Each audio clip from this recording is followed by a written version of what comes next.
Hello, everyone, and welcome back to the CMU Sport Management Podcast. This is episode 8. I'm your host, Kyle Sandel, and today I am joined by a CMU alumni and the current premium seating executive with the Detroit Pistons, Reggie Woods. How are you doing today, Reggie?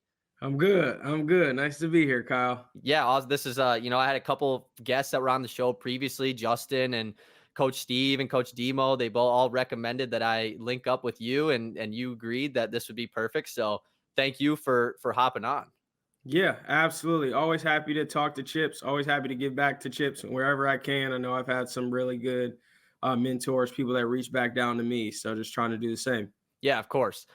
You kind of mentioned this before we started the recording, but how crazy is it in Detroit right now? For the people listening, we are recording this the day before Thanksgiving. This will probably come out after. But obviously, Lions take on the Packers tomorrow for Thanksgiving. The parade's going on. So how crazy is it right now? Man, it's nuts. It's nuts. It took me 10 minutes out of my way. I live right next door to LCA. Okay. So it took me 15 minutes to get down here, which is a mile and a half. That's crazy. But it's exciting. It's exciting. It's always good to see the city kind of lit up. The Christmas lighting was last week.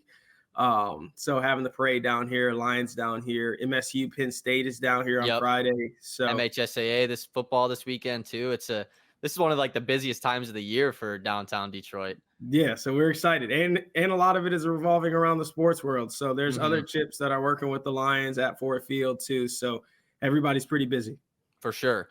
So the first question I always like to ask everyone that comes on here is taking it all the way back before you're even at CMU, back in high school days.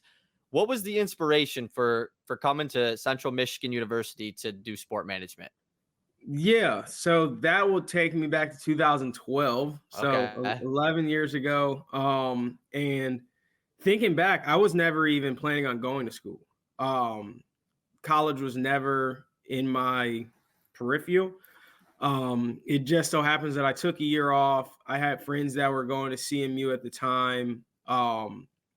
Zach Stout, he was one of my buddies that I visited at Central, and I loved it from the jump. So that year off allowed me to kind of do my own college tours, so to say, see what college kind of fits who I am as a person. And CMU, especially at that time, kind of reflected myself in a campus. And as far as signing on a sports management major, I started as a music major, English major, and this is all my freshman year. And then sophomore year, that's kind of when everybody has to make that decision based on timeline to get out of there in 4.5. So sports was the only thing that I knew. It was the only thing that I knew that I was good at and that I could tie, again, who I am as a person into what I want my career to be. And sports was just that. I had heard good things about the program, best program in the nation, top program in the nation. Professors were great. And your career path can really go anywhere. They said you can go into accounting, you can go into finance, business, marketing, social media, PR.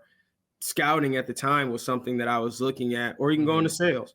So that was a big piece of making my decision, was that making sure that it aligned with who I am as a person on top of what I was good at. So. Yeah, I think that a lot of people that do enter the sport management program, at the end of the day, it just comes down to their love for sports. It's basically everyone that I've talked to on this podcast relays that same information. They just grew up playing sports, watching sports, and wanted to turn that into a career of some sorts. So obviously, like I mentioned before, you work with the Detroit Pistons. Did you grow up as a Pistons fan? Oh, yeah. Yeah. Big Pistons fan. My entire family are all Pistons fans. Couple of my uncles played college basketball around Michigan. So I was a kid that grew up. I'm not sure if this predates you, but when the Pistons were making their run in 2004, right, in the Detroit Free Press, I'm not sure what the cadence was, but they'd have a medallion that you could receive in the Free Press, and you'd have to collect all of them to fill up this binder of each roster spot. And then Larry Brown. So me and my uncle did that in 2003. Pistons ended up winning it. So I've been a longtime Stones fan forever. And I don't want to jump into answering any of your questions later, but definitely grew up a Pistons fan, still a Pistons fan. So I'm a Detroit homer. Yeah, I was very young when the Pistons won it all in the early 2000s. I grew up in the Rodney Stuckey and Greg Monroe era, so I'm a little bit behind the great Pistons teams. But where I was going with that question was like, so at the end of the day, like when you did go into sport management, was working for the Pistons always a end goal of yours? So that's a two-part question. Okay. I mentioned it before. I went into baseball operations right out of college. So I did my undergrad internship with Perfect Game USA. First gig out of college was with the Washington Nationals, and I was completely open to scouting anywhere. But once I moved back home, I made the decision to go into business operations. The Pistons were the first thing that I wanted to look at because scouting in baseball and working in sales in baseball is two completely different monsters. Same grind, but selling for an NBA team where I can speak to the on-court product, I can speak to the fans, I can speak to the city. Having played it at a very, very low level in high school as well, kind of went into it, but it was a very easy transition for me to work with the Pistons. So being able to come back here in July was really a dream come true. And I know Mhm. that's kind of cheesy to say, but this was always my end goal once I started out in business operations. That's awesome that you've already reached that basically at this point. So so in your current job with the Pistons, what does your day to day look like? Obviously, I assume different days are different based on, game days and stuff like that. But what does your day to day look like? Yeah. So outside of a game day, because game days are a little bit hectic, if it's a random Monday, I usually get in here at about 8:30, 9 o'clock. I go to the gym before work, so that kind of gets me up and ready for my day. And I sit down, I map out my day. I usually will have all of my calls a week in advance. Um, so I'm really trying to figure out what campaigns are going to kind of generate the most revenue for me, depending on how the team's doing, what stage of the season we're in, and I'm hammering the phones. Hmm. The first, especially the first part of the day, because people are still kind of getting into their groove at work. So I'm hammering phones until about 12, and then about 12 to 2, I'm trying to send emails, catch up on emails, and kind of forecast for the next day. And then the end part of the day, I'm usually prospecting, try to find businesses that aren't already working with the Pistons, which is tough because there are a lot of businesses that already are in our fold. So trying to find high level executives, um, high revenue generating businesses in the area that could utilize the Pistons from a premium standpoint, which may be a little different from a consumer standpoint because you're calling Kyle on a Monday to see if you want to come out to 4 or 5 games throughout the season. Where Hmm. in my day to day, I'm trying to connect with businesses who want to entertain their clients, who want to increase revenue, who want to get more face time with their clients and things like that. So Right. I'm solely focused on our suite inventory, our courtside suite inventory, and then our courtside seat inventory. Okay. And then compared to a game day, then what does a game day look like? So our game days, again, it's same start time, just longer days. We'll get out of here. So same day to day up until about 3 o'clock. And then at 3 o'clock, I'll go home. I'll walk the dog because again, living right across the street from LCA gives me a few perks that That's most nice. Yeah. people don't have. And then I'll pop over to the arena at 4 o'clock, start setting things up. For the most part, we'll have something that we set in our suites for our suite holders. So whether it's a gift, it's a hat, it's snacks, things like that, we'll set up the arena from about 4 o'clock to 5 o'clock. I'll go down to media dining, grab a quick bite to eat, and then at 5:30, most times doors will open. And at that point, I'm trying to see all of my clients that I have out to games. If I haven't met them, put a name to the face. If I have met them, again, just making sure that everything's good, letting them know that I'm a resource for them.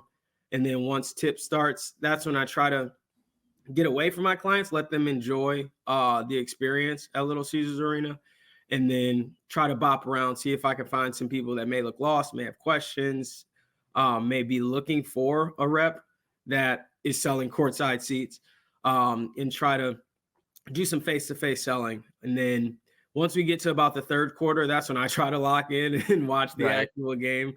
a little bit and see how the boys do, see what players are like coming to visit us, because it is an experience. And I'm not sure if you've been down to the court um, for a professional basketball game, but Uh-huh. seeing those guys live that close is something that I can never take for granted, because it puts me back into a 7-year-old's body. Right.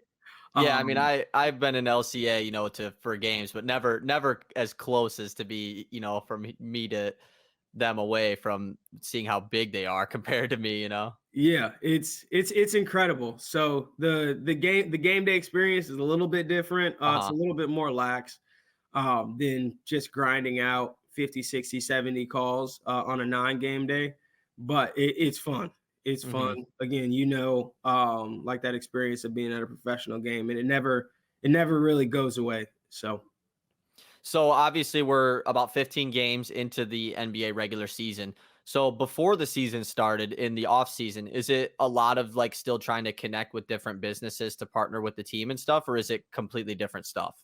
yeah, so it's the same thing. And the way we explained it in the office is we have the same off season as the players. So Okay. the work that you put in the off season is going to set you up for success from a business standpoint once the season gets going, because you're going to lose out on a lot of conversations with people, because you're getting into those winter months, you're getting into Q3, Q4 for a lot of businesses.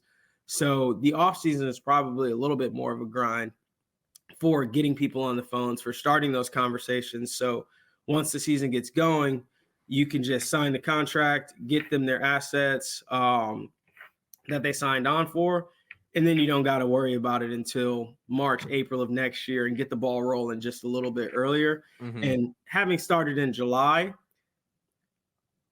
most people would kind of be behind the ball. Having been doing this for a little bit, it was an easier transition to really just get in and hit the ground. But again, the off season is going to be where all of our work really happens, and we see our fruits come to fruition once we get the season started. Yeah. So obviously, unfortunately, the Pistons aren't off to the greatest start in the season. How much does that affect, like, how much does team performance affect your job? Um, Again, another two-part. We have our business development team, our ticket sales team, that are more on the consumer side, where you hear a little bit more of the consumer gripes, for lack of better word, on team Uh-huh. performance. But where I am, again, kind of angling my business towards experience, towards client entertainment, and revenue increase, I try to stay away from team performance. Right.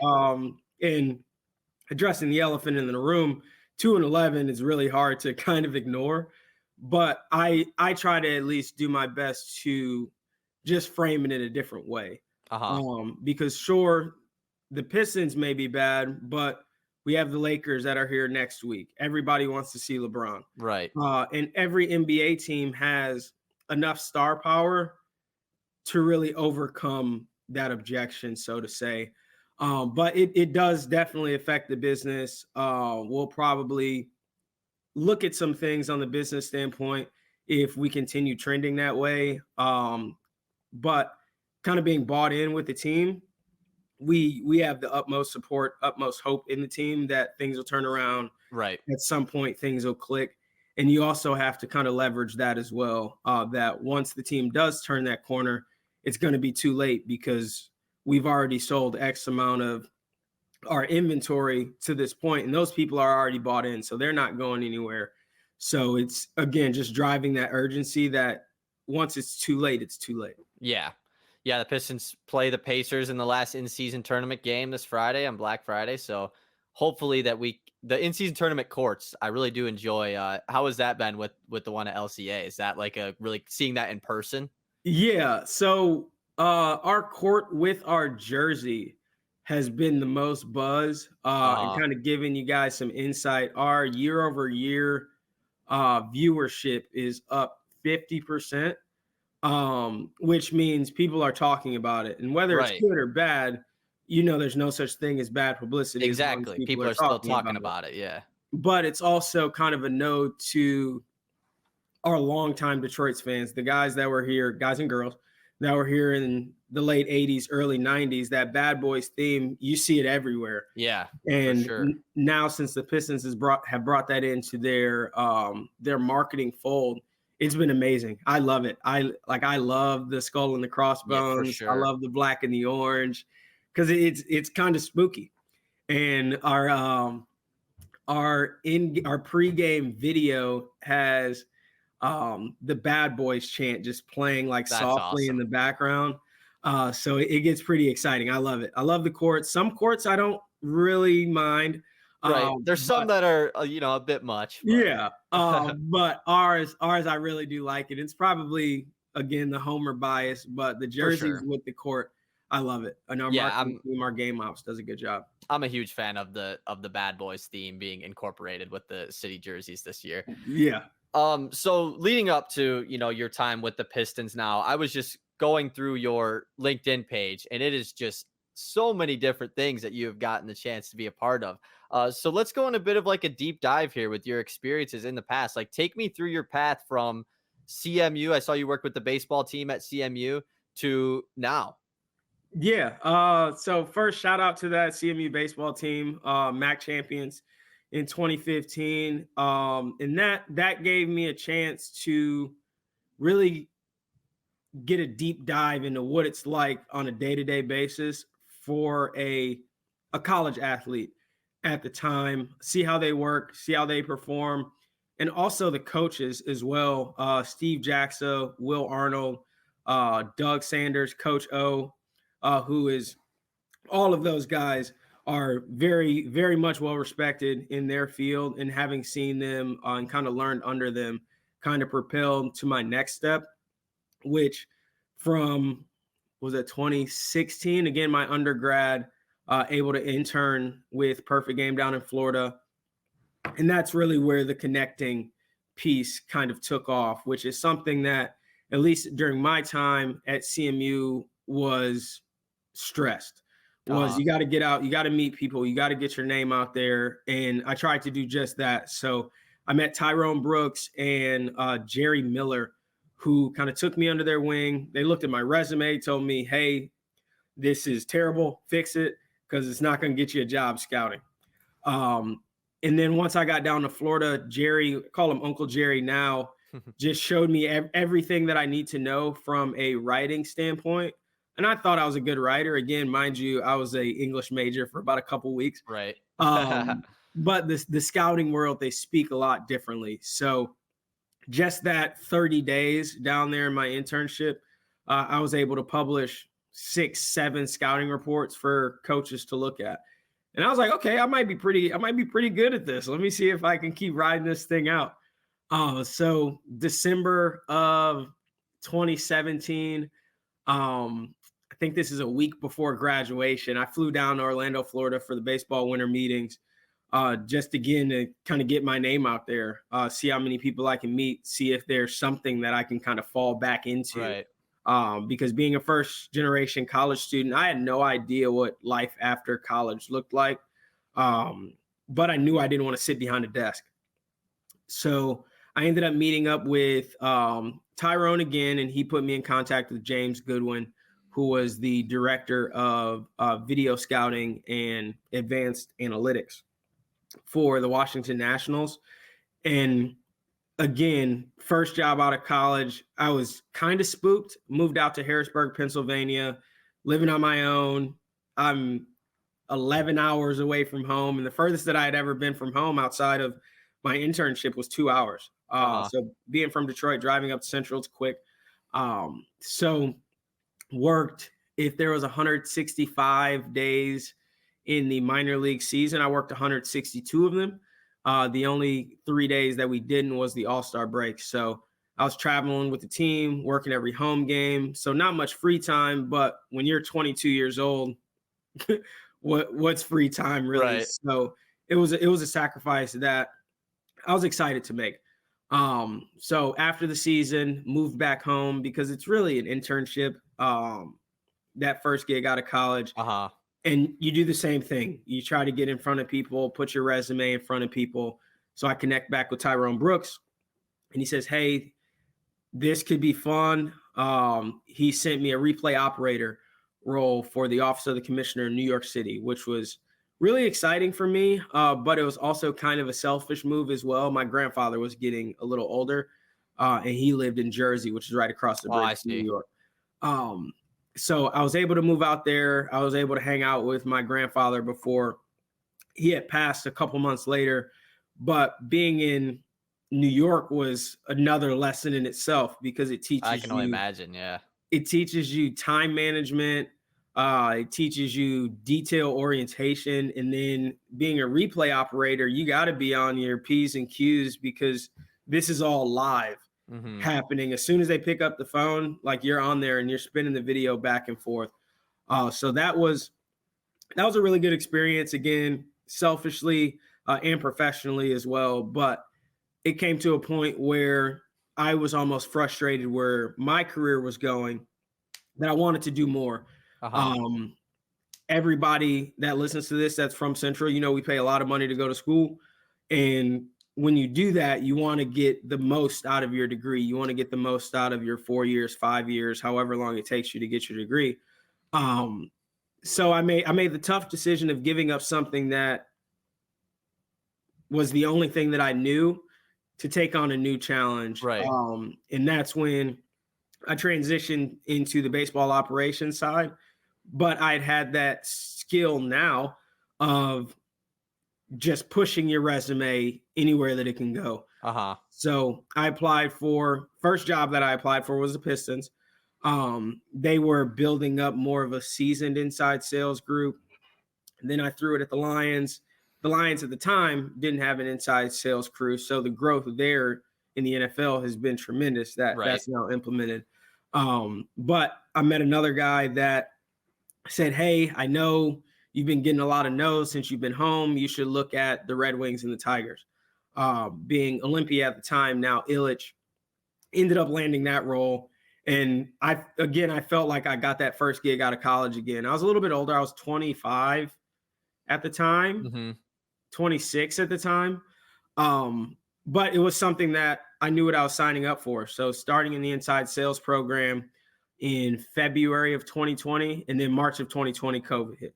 So everybody's getting laid off, getting furloughed, hiring freezes, things like that. Yeah. So at that point, I wanted to look to see if anybody was hiring in sports. So name of the game was getting your name out there. I was sending out probably 20 LinkedIn messages a day for 2 months, 3 Hmm. months.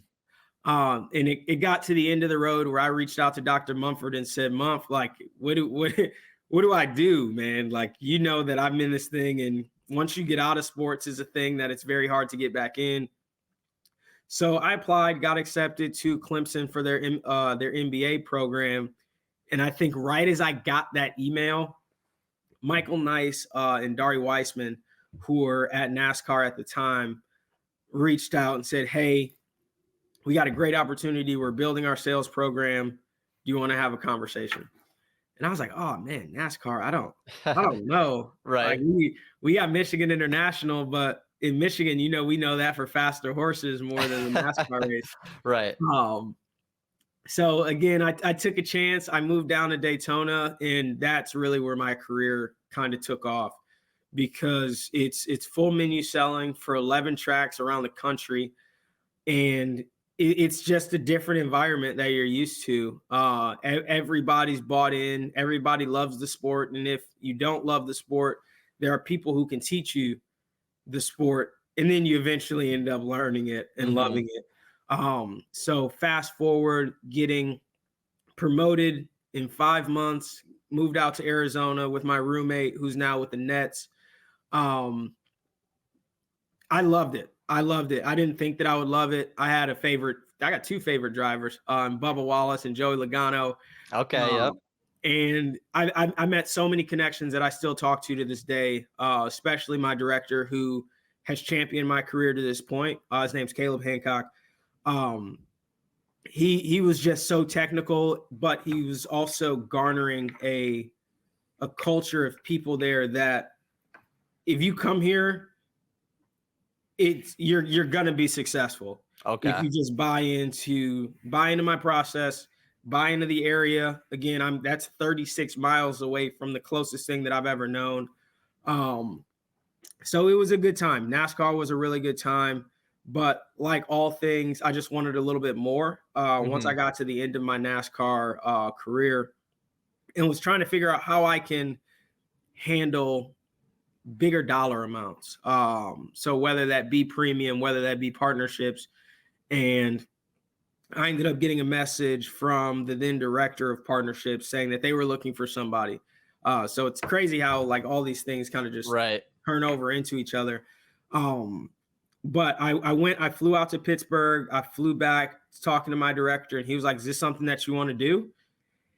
And I was like, "I don't know, man. Arizona's nice. Phoenix is nice weather all year round. It's going to be hard for me to move back." And again, while I was deciding that, his name's Terry Kalna. I was in Sigma Chi at Central, and Terry was in Sigma Chi at I'm gonna probably botch it. He'll probably watch it. Hobart in '98, Oh, wow. and he sent Sigma Chi's words to me in an email and said, "Hopefully, talk to you soon." And I was like, "Ah, oh, dude, come on, man! Like that's like a last resort that you send somebody." But once I actually thought it through, I was able to move back a little bit closer to home. Pittsburgh's about 3 hours away. Yep. And come to find out, this is probably the most life-changing experience that I've had. And I Okay. say that to say that once I got to Pittsburgh, I ended up meeting my now fiance. So That's awesome. Pittsburgh was good. Again, being from Michigan, it's hard to root for the Penguins just because of what happened Very in true. A lot of history 2000, there. 2008, 2009. But in sports, you got to buy in. You got to You're buy right. in with who's cutting your checks.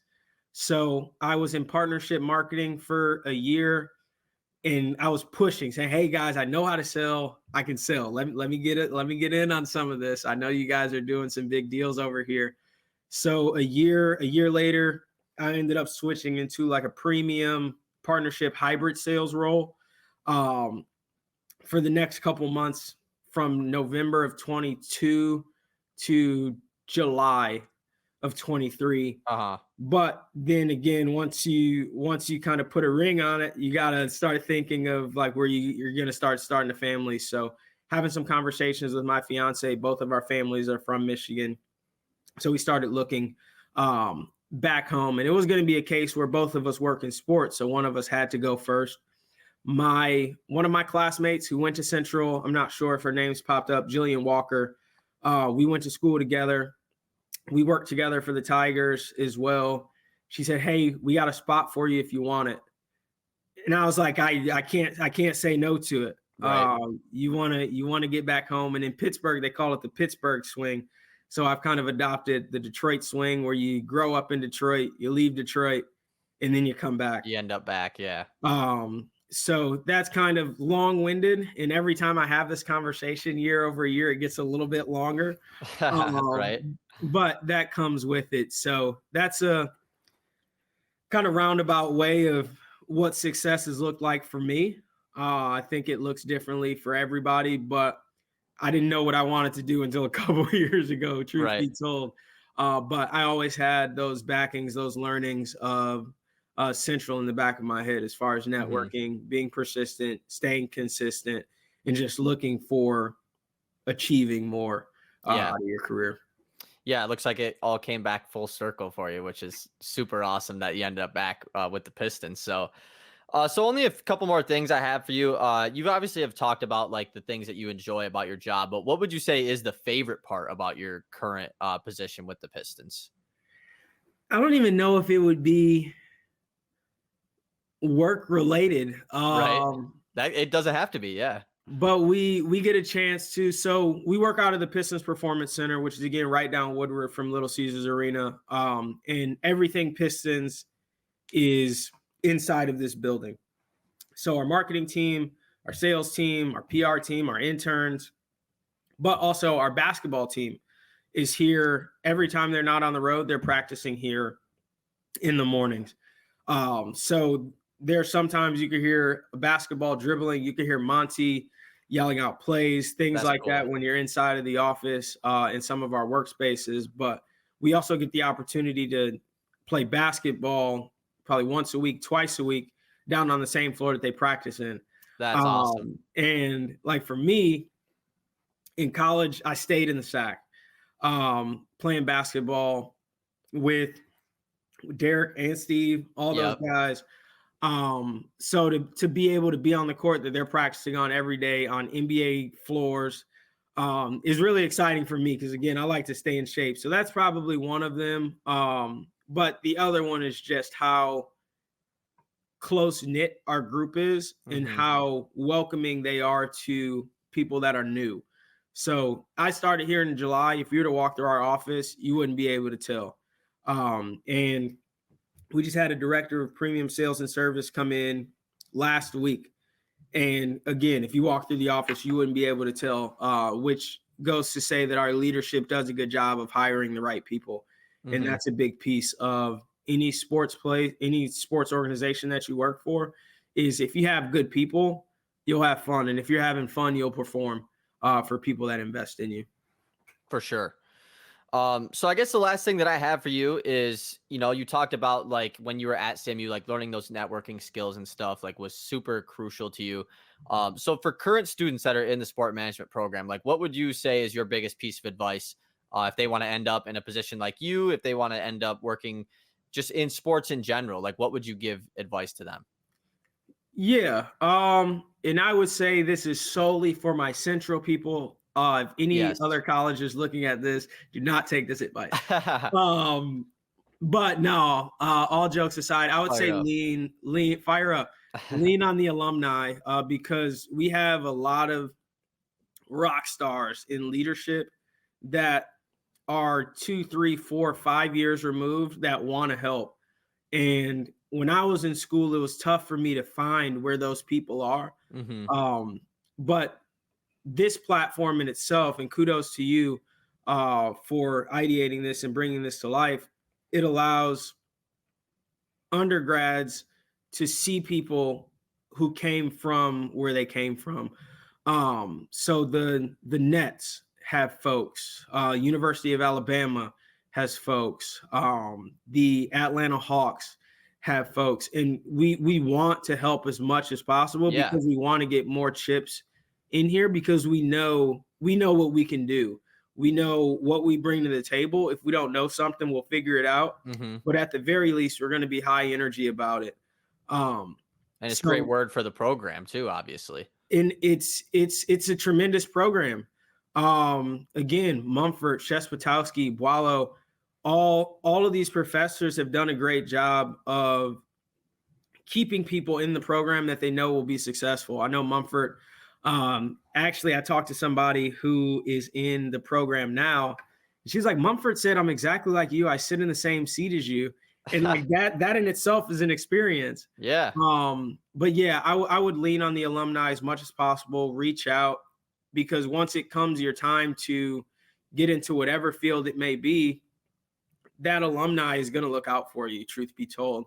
We're going to push your resumes up to the top. And if you're qualified and if you crush the interview process, it's your job to lose. And then just network.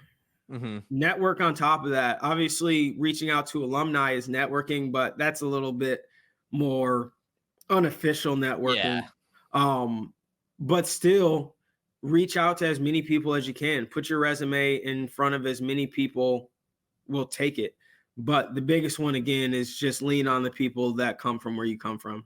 Hmm. Yeah, like you mentioned before, like this platform that we've started here in the sport management social media pages with the podcast has been a win-win for everyone. It's allowed me to connect with people like yourself. It's allowed students to really see, like, it's not just about professors saying, this is what you could do. You could go do this position. Like they get to actually see people that went through the same process that they currently are in spots that they want to end up in. So I think that it's a win-win for everyone.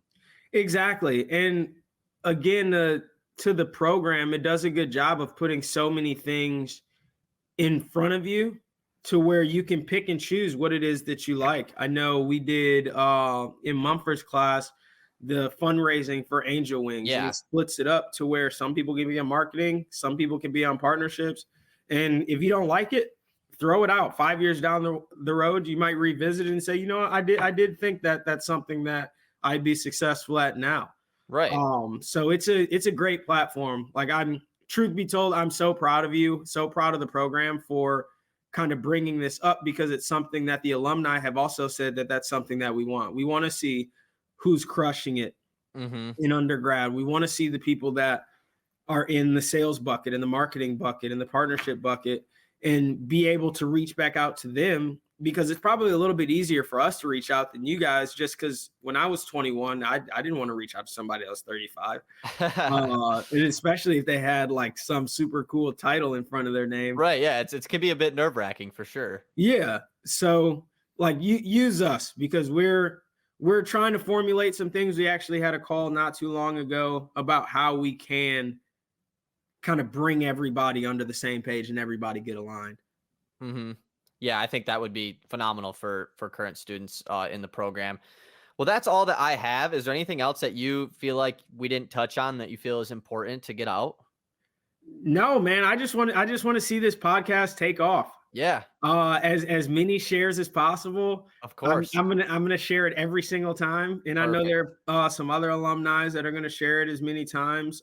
But again, keep doing what you're doing. Keep reaching out to alumni, because there are people that have done way more than me that are still there to be tapped into. So again, great job with the podcast. Keep killing it in Mount Pleasant. I know it's probably getting real cold up there. It is a little bit of freezing rain this morning. So no, you guys are doing a great job. The program's in good hands. We have no worries about where that program is going. For sure. Well, thank you guys for listening to episode 8 of the CMU Sport Management Podcast with Reggie Woods.